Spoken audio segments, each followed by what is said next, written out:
안녕하세요. 폴리클래스 통합사회 김승범입니다. 자, 오늘도 통합사회 시간이 돌아왔습니다. 자, 오늘 배울 내용 바로 보시죠. 자, 드디어 2의 2입니다. 자, 우여곡절 좀 있었는데요. 자, 2의 2의 첫 번째입니다. 인간과 자연 간의 관계. 자, 부제는요, 인간과 자연을 이제 바라보는 관점이라고도 하거든요. 어쨌든 중요한 건 인간과 자연은 어떤 관계를 또 어떤 관점을 갖고 있는지에 관련된 윤리 파트 내용이 되겠습니다. 좋아요. 자, 윤리 파트는 우리가 좀 지리와는 다르게 어떤 인과 법칙이라기보다는 각종 사상가들의 말 그대로 사상, 그들의 생각을 이렇게 엿보시면 되겠습니다. 아시겠죠? 좋습니다. 그 내용 보시죠. 인간과 자연 간의 관계, 그 첫 번째입니다. 인간 중심주의입니다. 자, 미리 말씀드리면은요, 오늘은 인간 중심주의만 할 겁니다. 물론 이 뒤에 또 여러 가지 주의가 나와 있는데 또 쫙 나열하게 되면은 또 분량이 너무 많아질 것 같아서 좀 끊어봤습니다. 그래서 오늘은 인간 중심주의, 그 다음에 다음 영상에는 생태 중심주의라고 공부하게 될 겁니다. 아시겠죠? 좋아요. 자, 첫 번째 인간 중심주의부터 가도록 해 보시죠.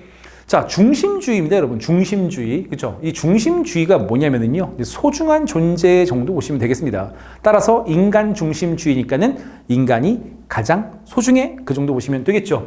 자, 그 의미를 잠깐 보겠습니다. 인간을 가장 가치 있는 존재로 여겼다 하고 나와 있습니다. 됐습니까? 따라서 인간과 이런 자연, 생물과 무생물로 구성된 이런 자연을 봤을 때 당연히 인간 중심주의는 인간이 훨씬 더 소중한 가치 있는 존재로 여겨지겠죠. 따라서 인간의 이익이나 행복을 먼저 고려하고, 그러니까 인간의 이익과 행복을 먼저 고려하고 인간의 필요에 따라 자연의 가치를 평가합니다. 그래서 이 자연은요, 도구나 수단이 되는 거죠. 도구나 본단, 수단. 됐습니까? 자, 그래서 그 특징 쫙 보시겠습니다. 첫 번째, 인간을 가장 우월한 존재로 파악을 합니다. 자, 여기서 여러분이 조금 기억해야 될 용어가 하나 있습니다. 인간이 우월한 존재. 따라서 인간은 뭘 갖고 있느냐? 바로 본래적.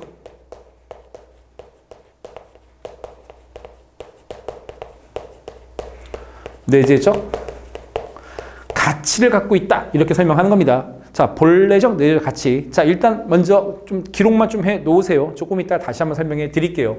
자, 그 다음에 그럼 인간이 가장 우월하니까 자연은 뭐가 될까요? 인간 필요에 따라 평가되는 도구가 되겠죠. 따라서 인간은 본래적 가치를 갖고 있지만 자연, 너희들은 도구야. 따라서 인간과 자연을 분리하는 이분법적 관점, 이분법, 뭡니까? 나눈다는 소리죠. 두 개로 쪼갠다. 됐습니까? 따라서 인간과 자연은 달라가 되는 거죠.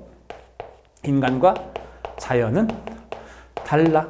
인간은 가장 우월한 존재, 자연은 도구일 뿐. 근데 그 이유가 바로 뭐냐면은요, 인간이 이성을 갖고 있다고 생각을 합니다. 그러니까 쉽게서 자연 만물 중에서는 가장 판단력이 좋고 똑똑하다는 거죠. 근데 자연은 그런 게 없다는 겁니다. 따라서 인간 이성 보유, 자연 이성 미보유. 따라서 둘은 달라. 이분법적 관점. 자, 따라서 인간은 자연으로부터 독립된 존재이다. 좀 기억 좀 해주세요. 독립된 존재. 됐습니까? 물론 인간도 자연의 일부긴 하지만 그래도 일부라고 해서 같진 않다. 인간은 다르다. 그래서 독립된 존재다. 이렇게 표현하는 겁니다. 그 다음에 아까도 보시면 인간 필요에 따라 자연을 평가한다 그랬죠. 따라서 자연의 도구적 가치를 강조합니다. 그러니까 자연은 인간의 도구와 수단일 뿐. 됐습니까? 자, 그러니까 특징을 보시면은요, 장점. 자, 과학기술 발달과 경제 발전에 따른 인간 삶의 풍요. 그렇죠. 일단은 과학기술을 발전시킵니다. 왜? 자연은 말 그대로 도구일 뿐이고 그 도구를 잘 쓰기 위해서 인간이 계속 연구를 할 테니까, 그렇죠? 따라서 과학기술, 사이언스가 발달하고 그 결과 인간 삶의 풍요를 갖고 오는 장점도 있지만 문제점으로는 환경 파괴와 오염, 그 다음에 자원 고갈의 문제점을 갖고 오게 되겠지요. 지구 온난화라든가 여러 가지 어떤 환경 재해가 있겠죠. 그렇죠. 좋습니다. 자, 그 다음에 이 인간 중심과 관련된 사상가 한번 정리해 보겠습니다. 사상가요. 자, 일단은 아리스토텔레스, 그다음에 베이컨, 다음에 이제 데카르트, 그다음에 칸트까지 나오는데요. 자, 여기서 잠깐만 좀 보겠습니다. 자, 아까요, 선생님이 본래적 가치라는 걸 얘기했습니다. 또는 내재적 가치요.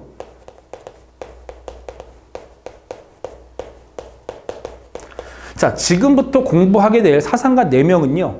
이런 본래적 내재적 가치는요. 오로지 인간은 보유하고 있지만은요. 그쵸? 자연은 아니라고 얘기합니다. 그리고 자연은 본래적, 내재적 가치가 아니라 바로 수단적, 그 다음에 도구적 가치를 갖고 있다고 얘기하죠. 자, 일단은 뭐 본래적, 내재적 가치, 과연 이게 뭘까요, 여러분? 그렇죠?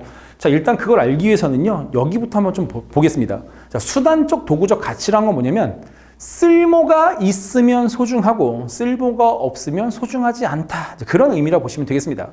자, 지금 선생님 손에 필기 도구를 들고 있거든요. 필기 도구. 그렇죠? 지금 이 필기 도구 분필은요, 지금 이 보호캡에 보호되고 있습니다. 나름 배려하고 있죠. 자, 그 이유가 뭘까요? 맞습니다. 수업이 주 목적이고요. 그 수업을 위해서 얘가 필요하기 때문에 그렇습니다. 하지만 분필이 다 되거나 더 이상의 분필 홀더로서의 역할을 못한다면 더 이상 쓸모가 없어지겠죠? 그러면 저는 과감하게 쓰레기통에 버릴 겁니다. 아시겠죠? 따라서 도구적 가치는 쓸모가 있으면 소중한 거고 쓸모가 없으면 소중하지 않다. 그게 바로 도구적 수단적 가치거든요. 자, 그러면 그 반대가 여기가 되니까는요. 그럼 본래적 내재적 가치는 뭐냐? 유용성과 상관없이, 즉 쓸모가 있든 없든, 자, 그런 걸 논할 대상이 아니란 소리입니다. 잠깐 목이 잠겼습니다. 좋아요. 본래적 내재적 가치는요, 유용성과 상관없이 그냥 그 존재 자체가 소중한 겁니다. 그러니까 부모님께서 여러분을 바라보실 때 그 가치가 본래적 내재적 가치입니다. 예. 그러니까 유용성과 상관없이 그 자체로 소중한 존재가 되는 거죠. 그러니까 만약에 부모님께서 우리를 도구적 가치, 그러니까 이제 본인들의 어떤 노후 대비를 위해서 우리를 길러주신다 하면은요, 우리 대부분 자녀들은 다 버려지지 않겠습니까? 여보, 얘 어디다 버려? 얘 종이야, 뭐 비닐이야? 재활용 어떻게 해야 돼? 아, 저기 가면은 쓸모없는 애들 버리는 데 있어. 거기다 버리면 돼. 이렇게 되지 않겠습니까? 그렇죠? 저도 버려졌을 것이고 과거에 여러분도 버려질 위험성이, 그렇죠? 네. 그래도 다행히 부모님께서 우리를 바라보실 때 수단적 가치가 아니라 본래적 내재적 가치. 공부 좀 못하면 어때? 응? 그래, 식탐이 좀 많으면 어때? 내 자식인데 어떡하겠어? 그냥 그 자체가 소중한 거지. 그래도 부모님께서 우리를 본래적 가치로 봐주시기 때문에 우리가 지금껏 잘 살아가지 않겠습니까? 좋습니다. 부모님께 감사드리시고요. 자, 어쨌든 이제 본래적 가치 뭔지 알겠죠? 그냥 그 자체가 소중한 존재. 따라서 유용성과 상관없이, 쓸모와 상관없이 그냥 그 존재 자체가 소중하다? 인간만 존재한다. 자연은 그런 거 없다. 자연은 인간한테 도움이 될 때만 가치가 있다. 이게 수단적 가치. 됐습니까? 따라서 아리스토텔레스, 베이컨, 데카르트, 칸트 좀 이따 공부할 거고요. 자, 그분들은 다 본래적 가치는 누구만 갖고 있다? 인간만. 됐죠? 좋습니다. 자, 그러면은요, 아리스토텔레스부터 볼까요? 자, 이 아저씨는요, 세상 모든 만물에는 목적이 있다고 봐요. 그렇죠? 그래서 인간의 궁극의 목적은 행복이다. 우리가 앞에 1단원에서 서양 사상 공부했을 때 제가 강의한 적이 있습니다. 한번 봐주시고요. 자, 세상 모든 만물은 목적이 있고 인간의 목적은 행복 추구이다. 그럼 물어볼게요. 그럼 세상 모든 것들이 목적이 있다고요? 그럼 식물의 목적은 뭡니까? 자, 나오죠. 식물은 동물의 생존을 위해, 그러니까 식물의 목적은 동물을 살리려고 있다고 얘기하는 겁니다. 그 다음에 동물은 인간의 생존을 위해 존재한다. 따라서 동식물은 다 누구 위해 존재한다? 그렇죠. 인간을 위해 존재한다. 따라서 인간은 마음대로 뭐 할 수 있다? 동식물을 수단으로 이용할 수 있다. 정확히 떨어지죠. 따라서 인간, 동물, 식물은 인간 이외의 다른 모든 존재는 몬구적 대상이다. 도구적 대상이다. 인간 빼고 다른 모든 존재, 동물, 식물, 무생물들은 다 도구적 대상이다. 됐습니까? 좋아요. 그 다음에 베이컨입니다. 맛있는 이름 베이컨. 좋습니다. 자, 베이컨 하면 굉장히 유명한 말을 남겼죠. 아는 것이 힘이다. 그때 그 안다는 게 뭐냐면요, 바로 자연 법칙입니다. 그러니까 인간이 자연을 제대로 알면 힘이다. 그 힘이라는 것은 바로 유용성이거든요. 즉 쉽게 얘기해서 아는 것이 힘이다라는 소리는요, 인간이 자연을 제대로 파악한다면 자연을 인간 유리한 쪽으로 이용할 수 있다. 그 내용이 되는 겁니다. 자, 이런 얘기를 남깁니다. 자, 이 문장 되게 유명한 문장이기 때문에 아마 잊지는 않을 겁니다. 나중에 이제 시험지 나왔을 때, 이거 베이컨 하고 나오시면 돼요, 그냥. 자, 방황하고 있는 자연을 사냥해서 노예로 만들어 인간 이익, 유용성이죠. 봉사하도록 해야 한다.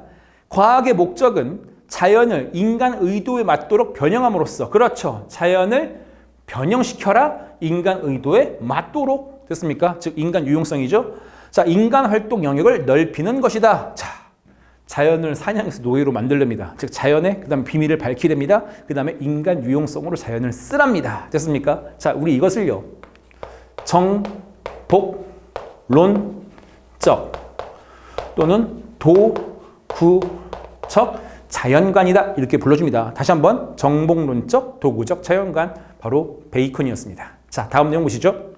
자, 다음은 데카르트입니다. 데카르트요. 자, 데카르트 아저씨도 굉장히 유명한 말을 남기지 않았습니까? 그렇죠. 바로 나는 생각한다. 고로 존재한다. 자, 이 문장은 되게 유명한가 봐요. 또 나름 멋도 있고요. 모든 학생이 다 알고 있던데 좋습니다. 그럼 무슨 뜻일까요? 나는 생각한다. 쉽게 가볼게요. 이제 윤사 공부하는 거 아니니까. 자, 나라는 것은 바로 인간이죠. 그다음에 생각한다는 것은 이성을 보유하고 있다는 소리입니다. 따라서 나, 인간은 생각한다. 이성의 힘이 있기 때문에 고로 존재한다. 바로 불변의 진리를 파악할 수 있다. 즉 인간만이 이성이 있고 이성이 있는 인간만이 여러 가지 진리를 파악할 수 있다. 그럼 그걸 역으로 치면은 인간 이외의 존재들은 이성이 없다. 그럼 뭐가 될까요? 진리를 파악할 수 없다. 그러면 어떻게 인간과 저딴 자연이 같냐 말이냐? 다르다는 거죠. 그렇죠? 따라서 이분법적 자연관 바로 나오죠. 자, 갑니다. 우리는 자연의 주인이자 소유자가 될 수 있다. 그러면은 자연은 결국에 소유물, 바로 도구가 되겠네요. 인간은 정신을 소유한, 바로 나왔죠? 이성을 소유한, 그 소리죠. 존엄한 존재이지만 자연은 의식 없는, 나왔죠? 자연은 이성이 없는 그냥 단순한 물질에 불과하다. 기계에 불과하다. 그랬습니까? 좋아요. 따라서 인간의 정신은 물질로 환원할 수 없는 존엄한 존재이지만 자연은 단순한 하나의 기계에 불과하다. 우리 이것을 기계론적 자연관, 다시 한번 기계론적 자연관이라고 불러줍니다. 아시겠죠? 자, 그래서 이 사람은 뭐까지 얘기했냐면요. 그럼 동물은 이성 있습니까? 이성 없죠. 그 다음에 동물은 자연 맞죠? 그렇죠. 따라서 동물 기계론. 동물은 영혼 없는 기계에 불과하다. 동물 기계론까지 주장했습니다. 그리고 나아가서는 자, 뭐 시계 차고 있죠. 그렇죠? 이것도 기계는 맞죠? 기계. 자, 얘가 과연 이성이 있을까요? 이성이 없는 것들은 감정도 있을 수 없다. 이게 데카르트의 주장이거든요. 따라서 이 아저씨는요, 아마 오늘날 애견인, 애묘인한테 아마 나타나게 되면 이렇게 돌맞을 수도 있어요. 예. 그러니까 이런 강아지나 고양이는 진정한 고통을 느낄 수 없다고 얘기합니다. 왜냐하면 고통이라는 것도 결국에 이성 있는 존재가 느끼는 것이 이런 기계가 느낄 수 없다고 봤거든요. 따라서 이 사람은 우리가 강아지를 뭐 밟았을 때 뭐 깽깽거리는 그 소리를요, 그냥 기계가 부딪히는 파열음 정도로 봤어요. 무슨 말인지 알겠죠? 좋습니다. 그 정도로 기계론적 자연관을 갖고 있고 당연히 기계는 도구가 되겠죠. 인간을 위한 도구가 된다. 데카르트였고요. 자, 이제 칸트입니다. 자, 칸트는 시험 문제에 조금 잘 나올 수 있을 걸로 예상을 합니다. 좀 우리 학교 시험 문제가 좀 깊이 나온다면요. 아시겠죠? 자, 갑니다.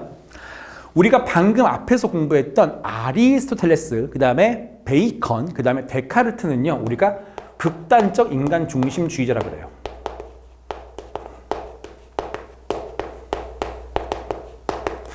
자, 방금 공부했던 다시 한번 아리스토텔레스, 베이컨, 데카르트 아시겠죠? 자, 그럼 극단적 인간 중심주의자의 특징이 뭐냐면요. 우리 인간은 화살표 잘 보세요. 자연에 대해서 배려, 의무가 없다고 봅니다. 다시 한번 인간은 자연에 관해서 배려 의무가 없다. 이게 극단적 인간 중심주의자거든요. 근데 방금 공부했던 칸트는 온건한 인간 중심주의자입니다. 대표적인 아저씨 칸트. 이것도 적을게요. 자, 이분의 특징은 뭐냐면요. 역시 인간 중심주의는 맞아요. 따라서 여기는 그대로 갑니다. 칸트 아저씨도 인간은 이성 보유, 본래적 가치. 자연은 수단적 도구적 가치. 칸트도 인정은 해요. 하지만 우리는 이런 수단과 도구도 뭐 해야 된다? 바로 배려의 의무가 있다. 인간은 자연에 대해서 배려, 의무가 있다. 다시 한번 인간은 자연에 관해서 배려 의무가 있다. 이게 바로 온건한 인간 중심주의거든요. 자, 우리 학교 시험 문제가 좀 더 깊이 있게 나온다면 충분히 나올 수 있는 내용이 되겠습니다. 자, 그럼 가볼게요. 자, 동물에 대한 우리의 의무는 하고 나와 있죠. 그렇죠. 동물에 관련한 우리의 의무 하고 나와 있습니다. 우리는 인간이죠. 인간성 실현을 위한 간접적인 도덕적 의무에 불과하다. 그렇죠. 간접적 의무에 불과하답니다. 그 이유는 인간성 실현을 위한. 됐습니까? 자, 무슨 말이냐면요, 여러분. 강아지 학대하지 말고 배려해 주라는 소리입니다. 왜 그러냐면 우리가 강아지나 고양이를 학대하게 되면 우리 인간성이 상실되고 잔인성이 되살아나서 나중에 우리가 사람을 때릴 수도 있다는 겁니다. 쉽게 얘기해서. 즉 처음에 강아지 막 때리다 보면 나중에 사람을 때린다는 거죠. 따라서 우리는 인간성 보존을 하기 위해서는 함부로 사람을 때리면 안 되겠죠. 그럼 사람을 보호하기 위해서 또는 나의 인간성 보존을 위해서 강아지나 고양이를 배려하라는 겁니다. 됐습니까? 따라서 인간성 실현을 위한 게 바로 목적이 된다면 됐습니까? 자연을 배려할 우리의 의무는 바로 간접적 의무가 되겠죠. 그래서 여기서 핵심 포인트가 뭐냐면 자, 인간이 자연을 배려할 의무는요. 또 그러면 동물 그 자체가 소중해서 그 동물을 직접적으로 배려해야 됩니까? 이건 아니고요. 인간을 위해서 동물을 간접적으로 배려해야 된다. 자, 우리 학교 시험 문제가 깊이 있게 나온다면 여기까지 충분히 나올 수 있어요. 자, 다시 한번 아리스토텔레스, 그다음에 베이컨, 데카르트는 극단적 인간 중심주의자로서 인간은 자연에 대한 배려 의무가 없다. 됐죠? 칸트는 온건한 인간 중심주의자로서 아니다. 인간은 자연에 대한 배려 의무가 있다. 단, 그 배려는 강아지 자체가 소중해서 또는 고양이 자체가 소중해서 배려하라는 게 아니라 그들은 물론 도구지만 우리 인간성 보존이라는 목적을 위해서 바로 이 의무는 수단적, 간접적 의무가 되겠습니다. 따라서 이 간접적 의무는 다른 말로 수단적 의무다 라고 보시면 되겠습니다. 아시겠죠? 좋습니다. 자, 나름 조금 깊이 있게 들어가 봤습니다. 자, 여기까지가 바로 우리 공부할 인간과 자연 간의 관계, 그 중에서도 인간 중심주의에 관련된 내용이 되겠고요.